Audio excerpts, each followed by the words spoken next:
So I'm doing this video as an introduction to the presentation I did on December 7 of 2013 about the insects in the book of Joel. So I want to make a few corrections and also point out some things that I think are still very important in that study.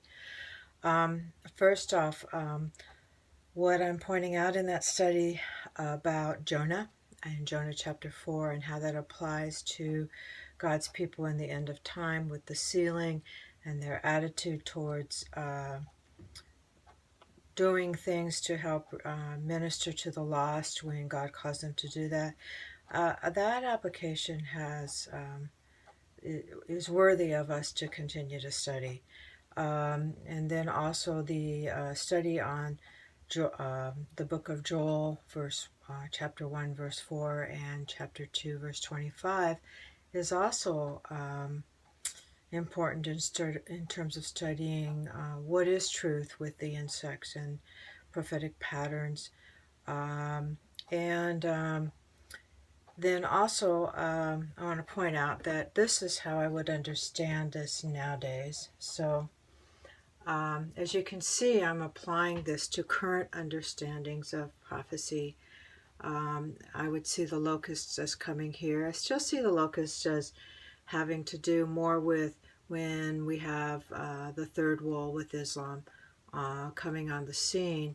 And I see the cankerworm as coming under midnight and the caterpillar as coming under the midnight cry. And the palmer worm more when the sealing closer probation is happening and the powers that are present with that come into power when we have the whore of Babylon who is, in power for that 1 hour, in Revelations chapter 17 and 18.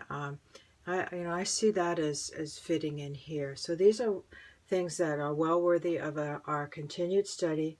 I do find it interesting that even though we don't want to be literal and say, oh yeah, the locusts are Islam and everywhere placed in the Bible, it is interesting to find the connection or possible connection with 9/11, and that the locusts and these insects are all together, which is something you see in fractals.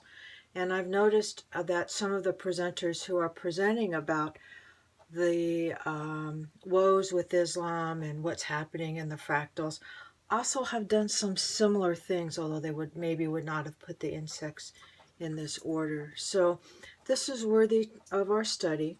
And then also I want to remind us that as we're studying these things, we want to come back to making sure that we're giving the trumpet a certain sound. So if these things, the way that I have them, are correct, the trumpet would still call attention to the alarm from the east and the alarm from the south, which we're studying now around midnight, and then of course the alarm to the north when all of this plays out, and during the time when more likely than not, the palmer worm and the effect of all that and the sealing is there. So therefore, all of this would call us to continue to study the binding off and the parables around the binding off. That Jesus told us about these things, and the reason we're studying line upon line is that we're at a time where we need to use line upon line the way Jesus did with parables so that those